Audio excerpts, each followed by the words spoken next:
Hello guys. இப்போ எங்கே இருக்குன்னு பார்த்தீங்கன்னா நான் தோட்டத்தில் பார்த்தீங்கன்னா இப்போ தண்ணி கட்டிகிட்டு இருக்கிறோம். ஸோ இதான் பார்த்தீங்கன்னா வாய்க்கால். ஸோ இங்கேருந்து தான் பார்த்தீங்கன்னா கிணத்துலேருந்து பார்த்தீங்கன்னா இந்த வாய்க்கால் இருக்கிற எல்லா பாத்திக்கும் பார்த்தீங்கன்னா தண்ணி பாய்ச்சிட்ருக்கு.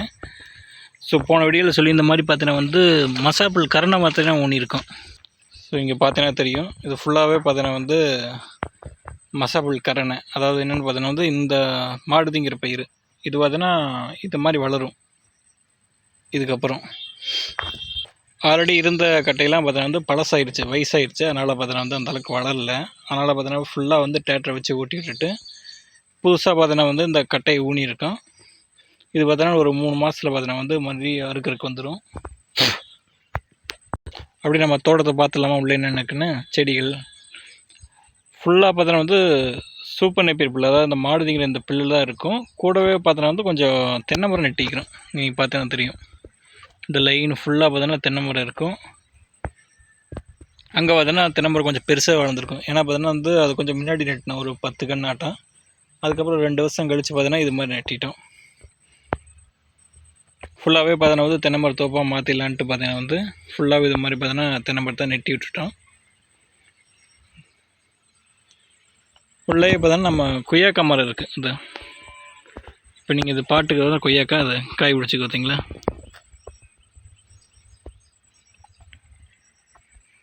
எல்லாமே பார்த்தீங்கன்னா பிஞ்சு வச்சு பிடிச்சிருச்சுங்க.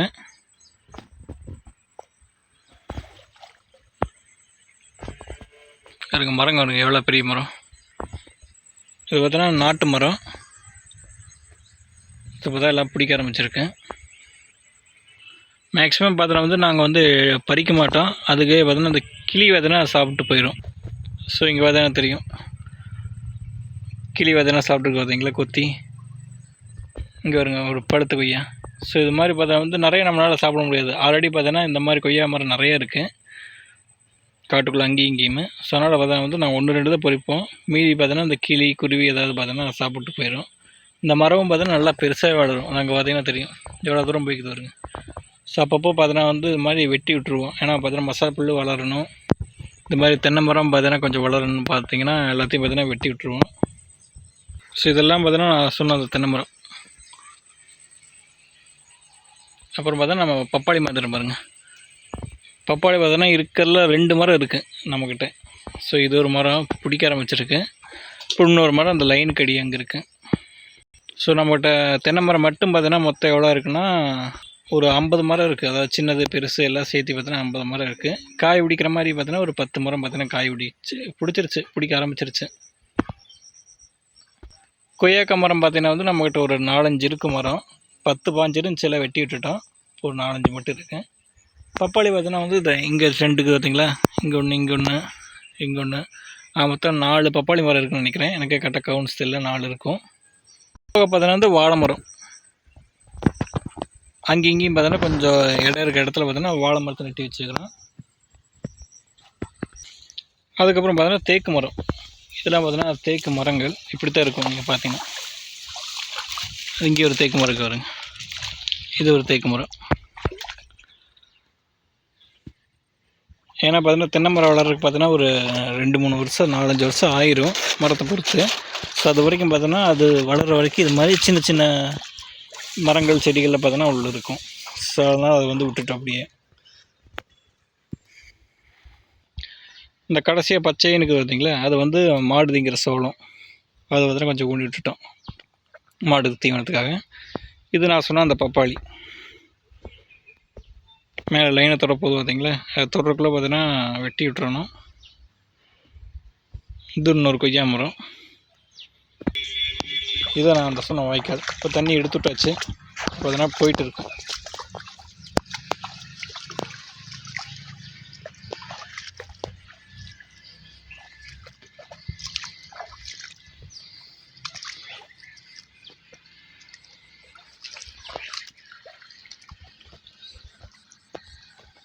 இந்த பார்த்தீங்கன்னா கடைசி வரைக்கும் போகும். அங்கே பார்த்தீங்கன்னா தண்ணி பாஞ்சிட்டு இருக்குது. இது நம்ம பண்ணையை சுற்றிக்கிற மரங்கள், அதாவது நம்ம மாட்டு பண்ணையை சுற்றிக்கிற மரம். இது பார்த்தீங்கன்னா பூவரச மரம் நினைக்கிறேன். அப்புறம் ஒரு தென்னை மரம் இருக்குது. அப்புறம் பார்த்தீங்கன்னா ஒரு வேப்ப மரம் இருக்குது. அதுக்கப்புறம் பார்த்தோன்னா நமக்கு ஒரு பலாப்பழ மரம் மாடுதுன்னு பார்த்தா வந்து ஓரளவுக்கு வளர்ந்துருக்கு.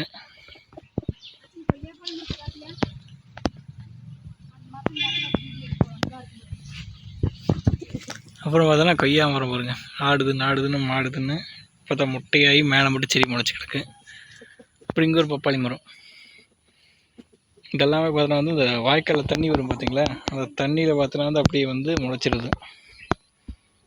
கொய்யா மரம் அதே மாதிரி தான், எல்லாமே பார்த்தா இந்த வாய்க்காலில் தான் முளைச்சிருக்கும். இந்த குருவி சாப்பிட்டு போட்டதில் பார்த்தோன்னா அதுவே தானாக முளைச்சிடுது. நாங்கள் எதுவுமே நெட்டில், எந்த மரமே பார்த்தா நெட்டில், தென்னை மரத்தை தவிர. இந்த கொய்யா மரம், பப்பாளி, தேக்கு எல்லாமே பார்த்தோன்னா விதை அந்த கிளி நெட்டு குருவி நெட்டு போட்டதெல்லாம் பார்த்தோன்னா எல்லாம் வளர்ந்துருதுங்க. இது என்ன மரம் தெரியல, இது ஒரு மரம் முளைச்சி கிடக்கு.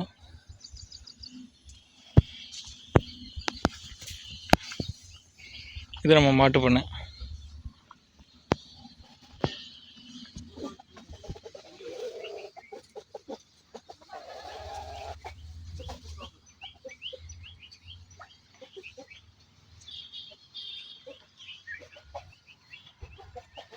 மாடுகள்லாம் பார்த்தீங்கன்னா தீனை போட்டாச்சு, எல்லாம் பார்த்தீங்கன்னா சாப்பிட்ருக்கு. காலைலனா பார்த்தீங்கன்னா கொஞ்சம் வரத்தீனி விட்டுருவோம், பச்சை தீனை இருக்கிற வரைக்கும் அதை சாப்பிட்ருக்கோம். தண்ணியும் பார்த்தீங்கன்னா காலையிலே காட்டிடுறோம். ஸோ இப்போ எல்லாம் பார்த்தீங்கன்னா வரத்தீனை சாப்பிட்டு பச்சை தீனுக்கு வெயிட் பண்ணோம். பச்சை தீனி நான் சொன்ன சூப்பர் நெப்பிள் தான், ஆளுக தான் எடுத்துகிட்டு இருக்கிறாங்க. இன்னொரு அரை மணி நேரத்தில் எல்லாம் வந்துடும். வந்ததுக்கப்புறம் பார்த்திங்கன்னா வந்து மிஷின் ஒன்று இருக்கும். ஸோ இதுதான் நம்ம கன்றுக்குட்டி. மாடெல்லாம் அங்கே இருக்கும். நம்ம கன்றுக்குட்டிக்கெலாம் பார்த்தீங்கன்னா இங்கே நிழலில் பார்த்தீங்கன்னா வந்து குழுன்னு பார்த்தீங்கன்னா உள்ளே இருக்கும். எல்லாம் சாப்பிட்டு தண்ணியெல்லாம் வச்சாச்சு. தண்ணி இருக்கும் ஒரு. ஸோ இதுதான் பார்த்தீங்கன்னா தாகத்துக்கு பார்த்தீங்கன்னா தண்ணி அப்பப்போ வந்து வச்சுருவோம், எது வேணுமோ இல்லை குடிச்சிக்கும். ஸோ இது நான் சொன்ன அந்த மிஷினு. இதில் தான் பார்த்தீங்கன்னா வந்து இந்த சூப்பர் நெப்பிள் புல்லுக்கு பார்த்தீங்கன்னா மசாலா புல், அதை பார்த்தீங்கன்னா வந்து இதை அரைச்சி பொடி பண்ணி போசியில் பிடிச்சி இது மாதிரி கன்றுக்குட்டிகளுக்கு பார்த்தீங்கன்னா வச்சுட்ருவோம். நல்லா பார்த்தோன்னா எல்லாத்தையும் சாப்பிட்ரும். ஏன்னா கன்றுக்குட்டி பார்த்தீங்கன்னா வந்து பல் இல்லைங்களா, அதனால் பார்த்தீங்கன்னா இந்த பெரிய பெரிய கட்டையெல்லாம் சாப்பிடாது. ஸோ அதனால் பார்த்தீங்கன்னா வந்து அரைச்சி வச்சா நல்லா சாப்பிட்டுக்குவோம். அந்த கட்டையெல்லாம் பார்த்தீங்கன்னா எப்படின்னா இது மாதிரி இருக்கும். இதை பார்த்தோன்னா வந்து இந்த இங்கே இருக்கிற கன்றுக்குட்டினால கடிக்க முடியாது. இதை நீங்கள் அரைச்சி வச்சிட்டிங்கன்னா இது பொடி பொடியானா எப்படி இருக்குன்னா இருங்க, கீழே இருக்குது பார்த்தீங்களா, அரைச்ச இது மாதிரி தான் பொடியாக இருக்கும். இதில் கொஞ்சம் கீழே விழுந்தது கூட்டி வச்சுக்கிறேன், இப்படி தான் இருக்கும். இதை பார்த்தோன்னா நல்லா சாப்பிட்டு ஜீரணமாயிடும். அதனால் பார்த்தீங்கன்னா இந்த மிஷின் பார்த்தீங்கன்னா வந்து யூஸ் பண்ணுறோம். கன்றுக்குட்டிகள் மட்டும் இல்லை, மாட்டுக்கும் பார்த்தீங்கன்னா இந்த மிஷின் தான். ஏன்னா இந்த கட்டையெல்லாம் சாப்பிட முடியாது மாடுங்க, அதெல்லாம் பார்த்தீங்கன்னா கழிச்சு வச்சிருதுங்க. ஸோ நிறைய வேஸ்ட் ஆகுது. அதனால் பார்த்தீங்கன்னா இது மாதிரி மிஷினை வாங்கி வச்சுட்டோம். ஸோ நல்லா பார்த்தீங்கன்னா வந்து அரைச்சி கொடுத்தா நல்லா சாப்பிட்டுக்கு. பாலும் பார்த்தீங்கன்னா கொஞ்சம் அதிகமாகவே இருக்கும். இதை பார்த்து நம்ம முழு பண்ணை. ஸோ பெருசாக இல்லை, நீங்கள் பார்த்தா தெரியும். பார்த்தீங்கன்னா 1 ஏக்கர் இருக்குது. ஃபுல்லாக பார்த்தீங்கன்னா வந்து மேக்ஸிமம் மாடுதிக்கு அந்த புல்லு தான் பார்த்தீங்கன்னா போட்டிருக்குறோம். அது போக பார்த்தீங்கன்னா வந்து நம்ம கோழி கொஞ்சம் இருக்குது, சொல்ல மாத்திரம் பார்த்தீங்களா. இது பார்த்தீங்கன்னா நாட்டுக்கோழியும் இல்லை, போண்டா கோழி இல்லை. இது பார்த்தீங்கன்னா கலர் கோழி. இந்த ரோட்டோரமாக 10 ரூபாய்க்கு விற்பாங்க பார்த்தீங்கன்னா கலர் கோழி குஞ்சு, அதான் பார்த்தீங்கன்னா இது. பாருங்கள் எவ்வளோ பெருசாக வந்துருச்சுன்னா. ஸோ செத்துன்னு நினச்சி வாங்கினோம், ஆனால் சீமை பார்த்தோன்னா ஒரு 10-15 கோழி வாங்கினோம், ஒரு 10 கோழி தப்பிச்சிருச்சு. ஸோ வாங்கினது எல்லாமே பார்த்தோன்னா வந்து கொடுத்தது எல்லாமே சேவலாக கொடுத்துட்டாங்க. எதுவுமே பார்த்தோன்னா கோழி இல்லை, எல்லாம் சேவல். இங்கே வருங்க, இது பார்த்தோன்னா வந்து பார்க்குற சாதாரணமாக இருக்கும், ஆனால் பார்த்தோன்னா கொத்து இது எல்லாமே பார்த்தோன்னா சேவலாக கொடுத்துட்டாங்களா. எப்போ பார்த்தாலும் சண்டைக்கு வந்துகிட்டே இருக்கும். மீதிலாம் பார்த்தோன்னா காட்டுக்குள்ளே போயிடுச்சு. அங்கே தூரமாக பார்த்தோன்னா தெரியும் ஒரு வெள்ளைக்கோழி பார்த்தீங்களா. அப்புறம் பார்த்தோன்னா 2 வான்கோழி இருக்குது பார்த்தீங்களா, மரத்துக்கடி இருக்கும் கருகருன்னு ஒரு, அந்த 2 வான்கோழி இருக்குது. ஜூம் பண்ணால் தெரியும் நினைக்கிறேன். தெரியுது பார்த்தீங்களா. இது மாதிரி பார்த்தோன்னா நம்ம ஒரு 10 கோழி இருக்குது இது மாதிரி. ஸோ இந்த கோழி பார்த்தோன்னா வந்து வெள்ளைக்கோழிலாம் பார்த்தோன்னா ஞாயிற்றுக்கிழமை பார்த்தோன்னா வந்து ஒவ்வொன்றா பார்த்தோன்னா யாராச்சும் உரம்புறம் வந்தாங்க பார்த்தீங்கன்னா இதை பிடிச்சிக்குவோம். இது பார்த்தோன்னா நாட்டுக்கோழி மாதிரியே டேஸ்ட்டாக இருக்கும். ஏன்னா பார்த்தோன்னா இது வளர்றதுக்கு பார்த்தோன்னா நாட்டுக்கோழி மாதிரியே பார்த்தோன்னா வந்து 8 மாதம் ஆயிடுது. ஆனால் இது என்ன கோழி என்னன்னு தெரில, வாங்கும்போது கலர் கோழியாக கொடுத்தாங்க. இங்கே ஒரு முட்டை வைக்கிற மாதிரி உள்ளே போயிட்டு இருக்கும். ஆனால் பார்த்தீங்கன்னா இது சேவல் தலையை உள்ளே வச்சு மறைச்சிட்டு இருக்குது. இப்போ பார்த்தோன்னா வந்து சண்டைக்கு கூப்பிடுதுன்னு. இப்போ நான் அந்த சைடு போயிடுறேன். இந்த சைடு வந்து ஒளிஞ்சு நின்றுக்கலாம். பின்ன ஒன்று வருங்க.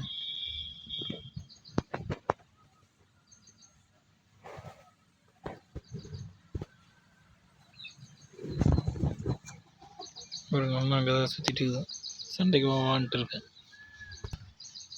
அது போக பார்த்தா நம்மக்கிட்ட கொஞ்சம் வைக்கப்புல்லும் பார்த்தீங்கன்னா வாங்கி வச்சிட்டோம். இது மாதிரி மழை காலம் தீனி பார்த்திங்கன்னா பத்தாவது நேரம், அதாவது பார்த்திங்கன்னா நம்ம பார்த்தா தெரியும் காடு ஃபுல்லாக பார்த்திங்கன்னா வந்து தீனி எங்கேயும் இல்லை, எல்லாம் பார்த்திங்கன்னா பார்த்தா முளைக்க ஆரம்பிச்சிருக்கு.